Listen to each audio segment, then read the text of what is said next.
You might say I'm walking on or even underneath water, and 14,000 years ago that would have been accurate.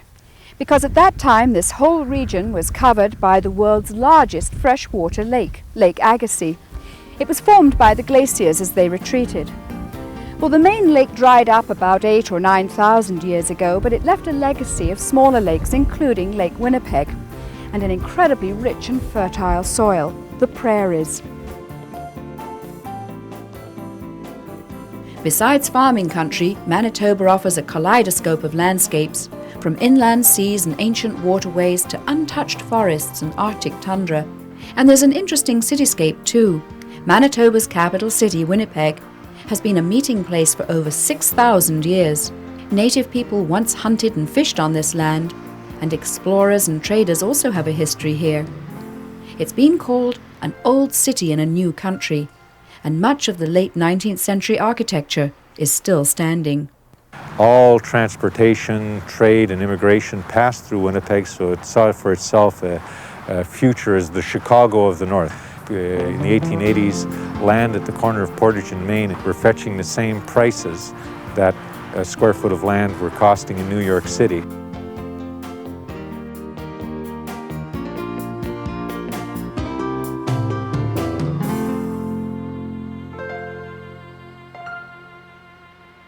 Just outside on the western shores of Lake Winnipeg is the town of Gimli.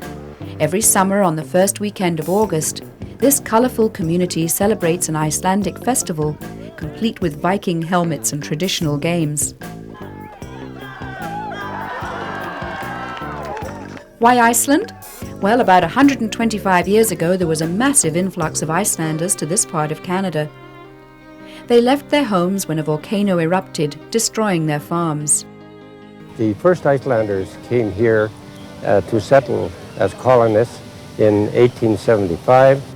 When they arrived in late October in open barges, it was already snowing, and a winter storm was brewing. The steamship Coldwell had managed to tow them here to Willow Point on Lake Winnipeg. The blizzard worsened, and the captain told them they must turn back or they would all perish. And they were totally in disagreement with him. They argued with him for some 2 hours, and then finally he chopped the rope and let them go. They came to an absolute total wilderness.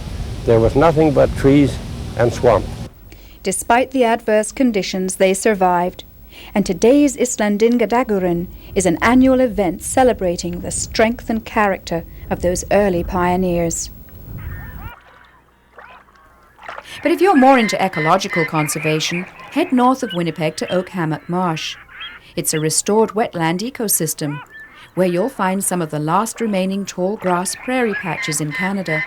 And with nearly 300 bird species, it's become a North American birding hotspot.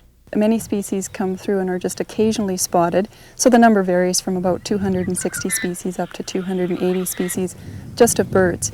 In addition to that, there's probably 25 different species of mammals that are here, including coyotes, foxes, skunks, mink, muskrat, which we saw, and also a couple of beaver. Manitoba has about 24 provincial parks. Spruce Woods is located 2 hours from Winnipeg. This land was first used by Aboriginal people hundreds of years ago.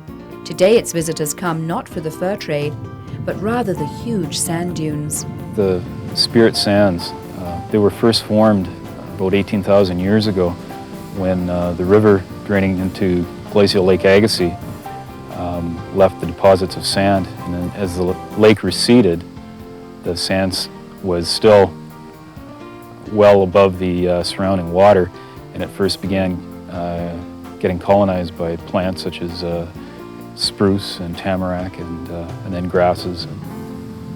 But it's the sands themselves that make it unique. From sand dunes to snowstorms, if you want to spot Canada's mighty polar bears, you'll have to make your way north to Churchill on the shores of Hudson's Bay. The best time for spotting polar bears is the last 2 weeks of October and the first week of November. The way to experience this rugged terrain is on a tundra buggy. It might look like an unusual form of transportation, but these vehicles stick to trails so they don't damage the environment. The tundra is extremely fragile. With only 6 inches of soil above the bedrock, It supports over 200 different species of plants. Back in town, the most popular souvenirs are Inuit soapstone carvings. These works capture the essence of both the wildlife and the rugged lifestyle of the North. Manitoba's Arctic region is not exactly the sunflower fields of the South, but it again proves that this province is far more than prairies. With sunsets that hang forever and more than 100,000 sparkling lakes, nature lovers will be in their glory in this premier outdoor destination. For more information on today's destinations, visit our website on topoftheworld.net.